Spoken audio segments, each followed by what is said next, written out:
What is going on, guys? Look who we have here. Welcome back to the Crash Course Metal Show. We got Michael Kelly Smith from Britny Fox. What is going on, my man? How are you? Good, good. So now everyone that has watched the show know that I see you a good amount here at whatever, the record shows or what have you.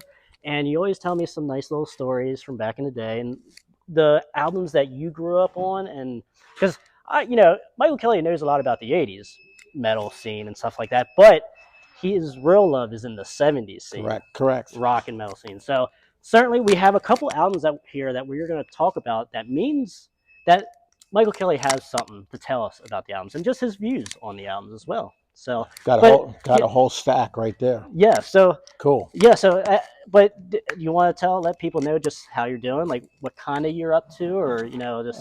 Yeah, everything's cool. Okay. Been busy teaching still. Okay. Taking care of rescued horses. Right.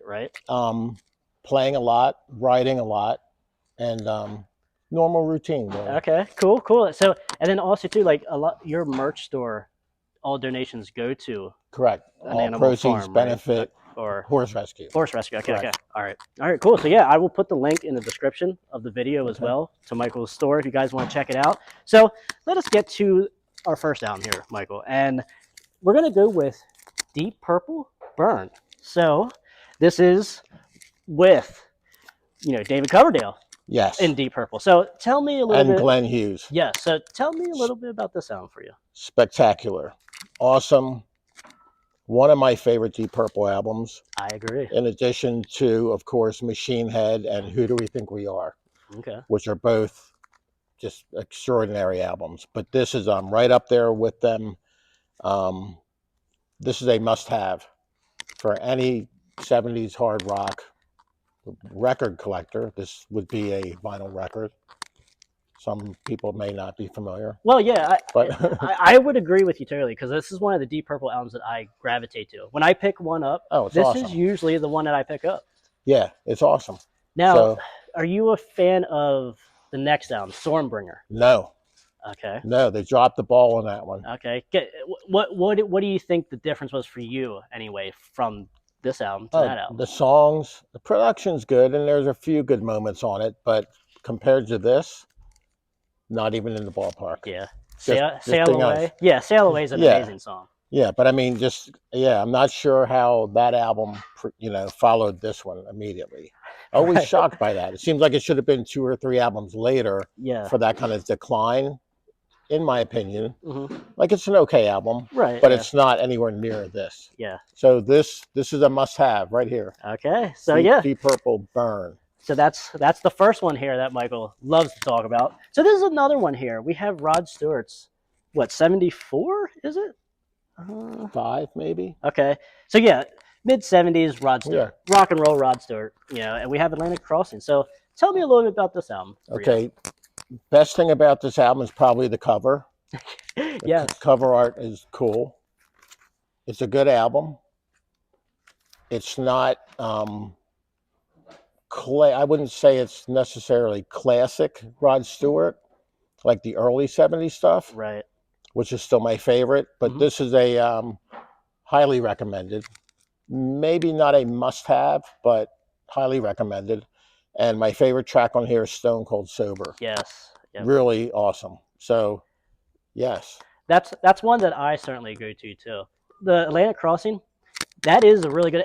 Would you say that that's a good bridge to his Rod Stewart's early stuff to his 80s stuff? Like, is there a good mix of both worlds there? Yes. This is where it started to lean more toward the poppier AOR commercial Rod Stewart. Yes. Okay. All right.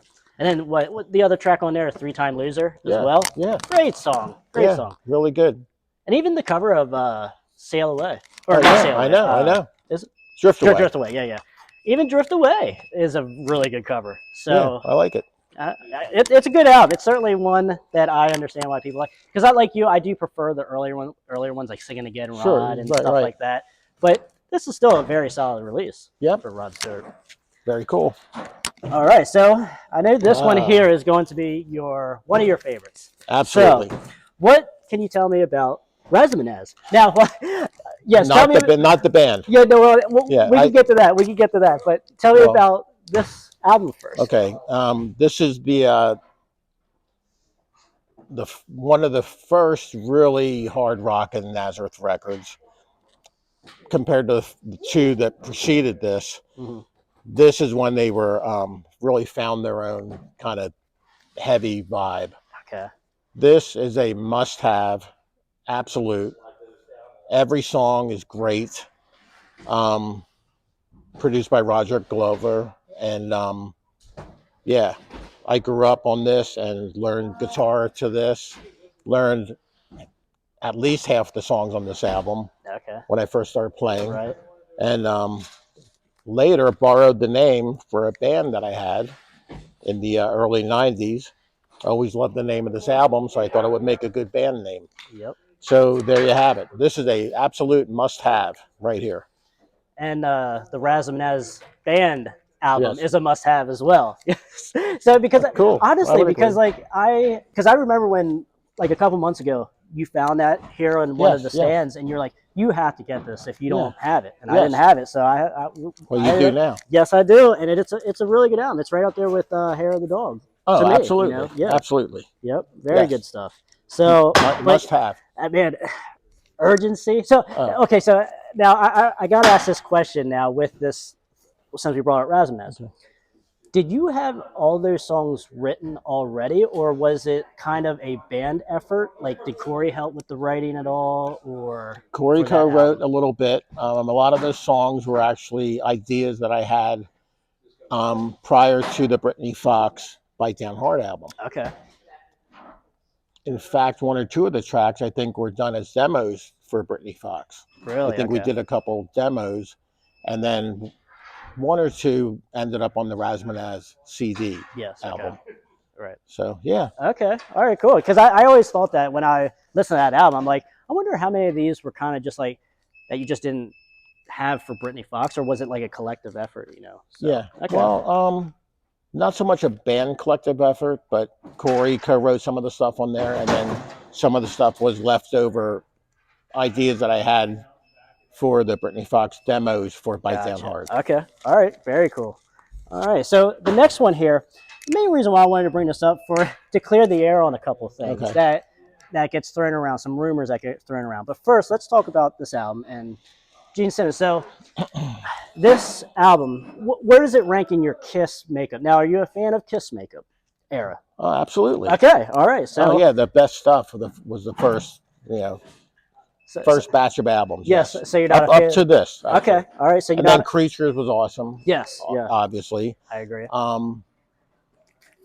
Now Lick It Up, Animalize. That's where they lost me a little bit. Okay. For me. Okay. Still good albums. Right. But nothing compares from the first album up through Destroyer. Mm-hmm. And then this was decent. Rock and Roll Over is decent. Yep. Started to get a little poppy for me around this period. Some stuff I could do without. Christine 16. Not a fan. It's okay. Right. Then She Kissed Me, the cover. Yeah. But the highlights were obviously Love Gun, I Stole Your Love. Yeah. Yeah. Shock Me, of course. Very good. Yeah. So this is cool. But yeah. So anyway, the Gene Simmons story. Yeah. So now everyone always hears on the internet that like you tried out for Kiss, or what like went for in place of Eddie Vincent and such when they were looking for once Ace left. Right. So can you kind of just clear the air? Like there's some different rumors going around. Can you clear the air what happened with that with you? Okay. Long story short, when Tom Kiefer and I were first putting Cinderella together, it was right around the time Ace officially left Kiss. Mm-hmm. And I had contacted Kiss's management, just thought I'd throw the idea out there that, that Cinderella wasn't put together yet. Yep. Long from being put together, well, a little bit, before it was actually put together. And there was no band name at that time. So I ended up contacting Kiss's management and thought, well, if they're going to be auditioning, I'd give it a shot. Right. So I sent a tape and a press kit and pictures to the management. They got it to Gene. Gene called me and said he liked my playing and that if they were to hold auditions, they would like to have me up. But he said they weren't sure what they were doing at the time because they were still writing and doing some early demos for what became Creatures of the Night. Gotcha. So, I was thrilled to get that phone call. Right. So I said to Tom originally, I told him, wow, Gene called me and said if they're going to audition, they might have me up. And Tom was like, wow, that's cool, man, go for it. Mm-hmm. But in the meantime, we kept putting the Cinderella thing together. Right. And then a few weeks after that first call, Gene called back and said, listen, we're not going to audition. We decided to go with this guy, Vinny. Nobody knew who he was at the time. Right. Vinny Vincent, because we've always been writing with him and been doing demos. So I said, oh, cool, whatever. But, I always kept Gene's number because I knew that might come in handy down the road. Yes. Which it did, because after Cinderella did our first batch of demos, I sent them to Gene. He loved the band, loved the songs, and wanted to help us get a deal. Okay. And there's all kinds of misinformation out there about how he wanted to, write the album for the band and write all the songs. None of that's true. What had happened was he just liked the band, gave us some suggestions as far as what songs he thought were the best songs to put forward to shop for a deal, which he took about 10 or 12 songs to Polygram and ended up getting our foot in the door, so to speak. And then Bon Jovi ended up seeing us later, a little later, not long after that, at the Galaxy, and also put in a word for us at Polygram. So we had Gene and John, both telling Polygram, you got to check this band out. They're pretty cool. Right. And then that led to the record deal. Okay. Unfortunately, the drummer, Tony, and I were fired shortly thereafter, thanks to the A&R guy at the label.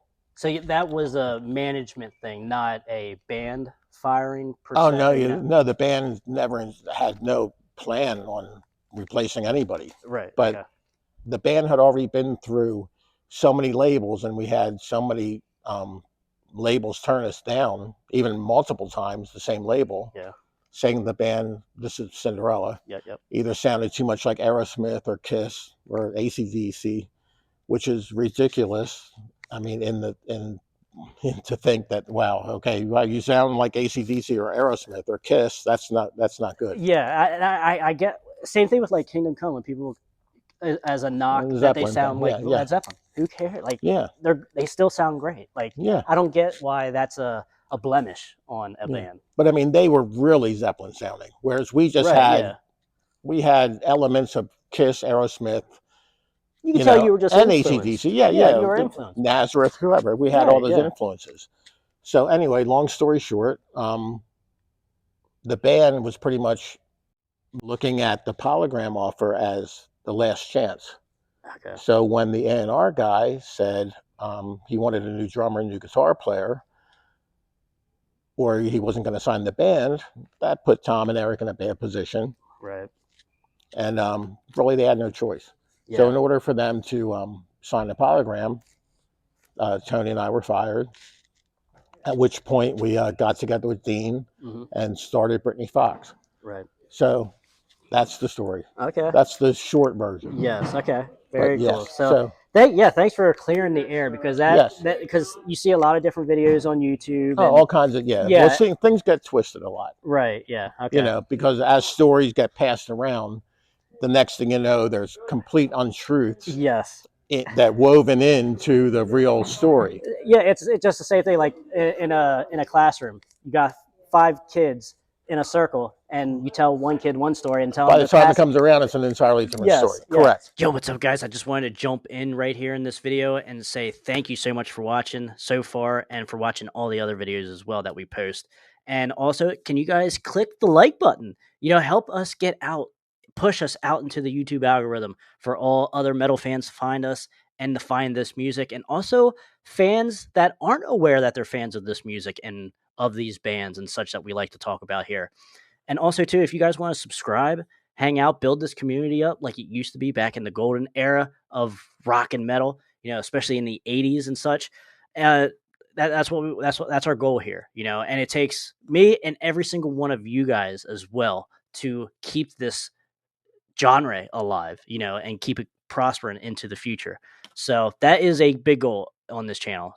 So if you guys are down with that, I have nothing else for you. Thank you guys so much for watching, and we will get right back into this video. All right, so we have here next, Michael, is Kicks. Their debut. Great album. Yes. So Great now, album. because we have talked about Kicks before, and now Yes. you say you kind of prefer their earlier stuff to their later Yes. stuff, correct? Yes. Okay. Well, probably because I was familiar with the band before they were even called Kicks. Okay. Actually, Tom Kiefer and I went down to see the band, the Generators, at Hammerjacks, Okay. I believe it was. Baltimore. In Baltimore, and maybe even another club down there that they were playing at. And they were previously also called the Shoes. Okay. And then I believe the Generators was after the Shoes. And then before they changed the name to Kicks. So we were already fans of them before the first album. Yeah. So I saw the band when they were the Generators, loved them then. Mm-hmm. Then they changed the name to Kicks, signed to Atlantic, and this first album was great. Okay. Also a must-have. And then we ended up touring with them on the Poison tour. Okay. Britny Fox, Rita Ford, and Poison. Really? Were the bill. All right. So it was cool to get to know them and hang out, and then kind of meet back when you guys are all bigger, and we had a little bit of success. Yeah, that's really cool. And that was on the Kicks. Blow My Fuse. Blow My Fuse, okay, 88-ish. Right? Yes, yes. So yep. All right, so that would have been your debut. Yep. On that tour. Correct. Okay. All right. Very cool. Because I always wondered, like, if you guys ever got to play shows with, like, the local bands, like how many local bands you guys really played with, which I'm sure was a lot. Quite a few, yeah. Okay. So we have here next is Fastway's debut album. Now, I know you're a big fan of Fast Eddie Clarke, right? Of course. So big influence for you.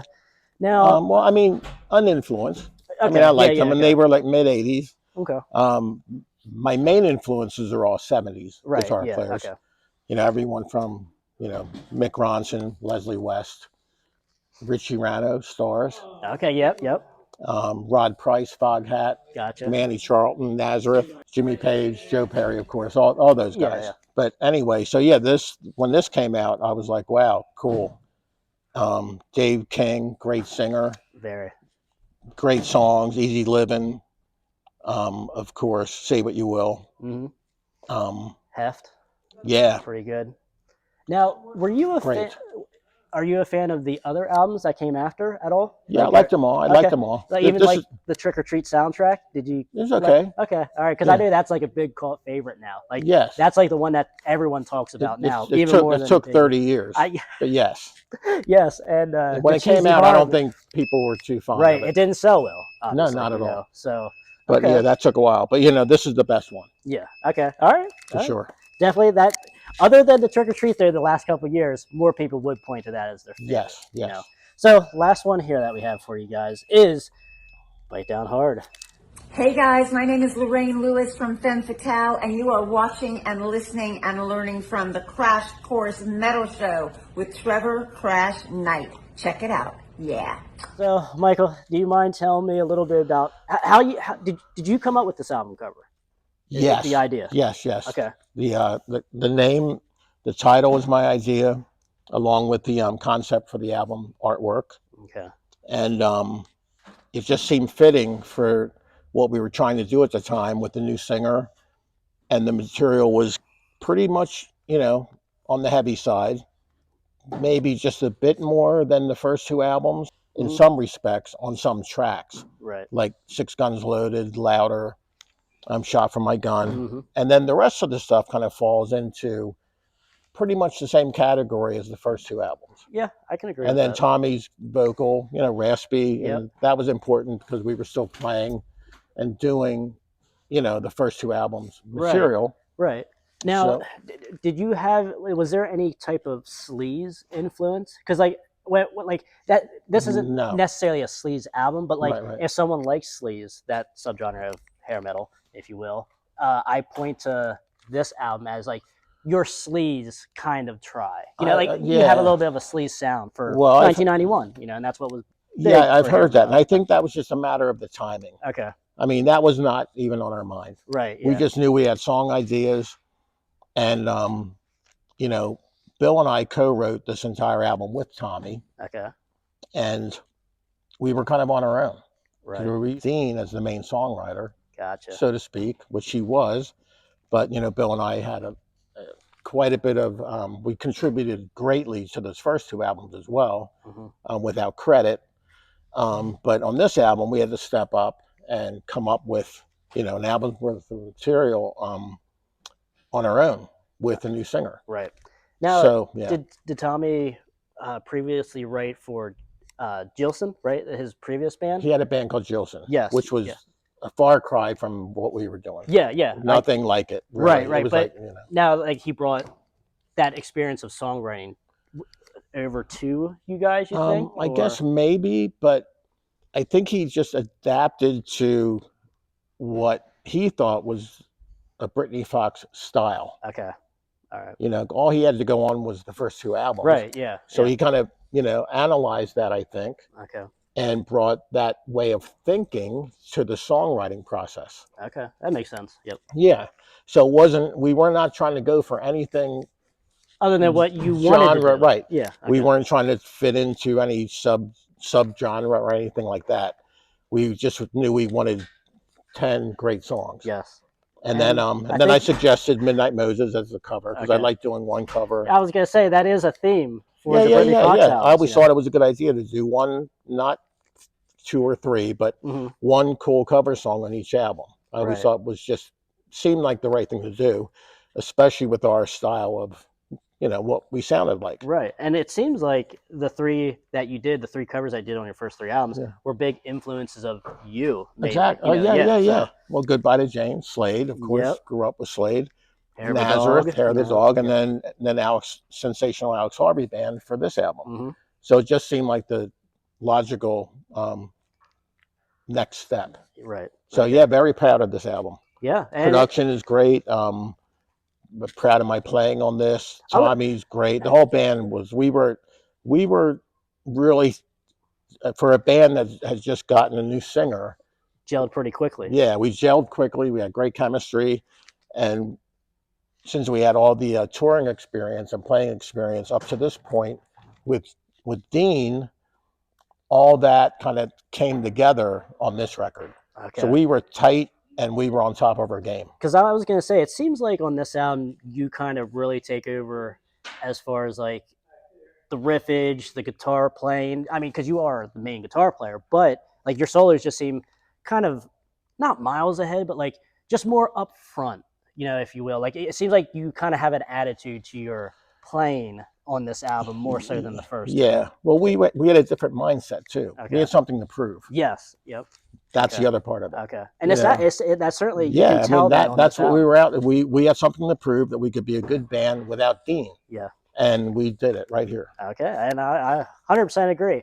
Another must have right here. Yes. And that's the thing also too, because when you talk to Britny Fox fans, more so now they're coming around to the Tommy era, you know, but like people, even like you told me before, like when you went out on tour for this album, people didn't even know Dean left the band. A lot of people had no idea that Dean left. We had a new singer and that we had a new album. Right. Hardly anybody knew we had a new album. So that was a bummer because it was 91. Yeah. Genre was already fading. And we didn't get a lot of promotion on this from East West Atlantic, unfortunately. And the timing was horrible. So it is what it is. But yeah, very proud of this. Okay. Oh, beautiful, Michael. Cool. Hey, thank you for telling us these stories. Thank you for telling us about these albums here that greatly influenced you, over the years and such. But hopefully, you know, if you guys like what we did here with Michael Kelly, a little bit of an interview, if you want us to do it again, let us know in the comments. Tell us what you think of this video. And I'm sure Michael will want to do it again. So, all right, my man. Always around. Thank you so much, Thank brother. you, sir. Yep. Stay Thanks, out of that everybody. collateral damage, and we'll see you guys later.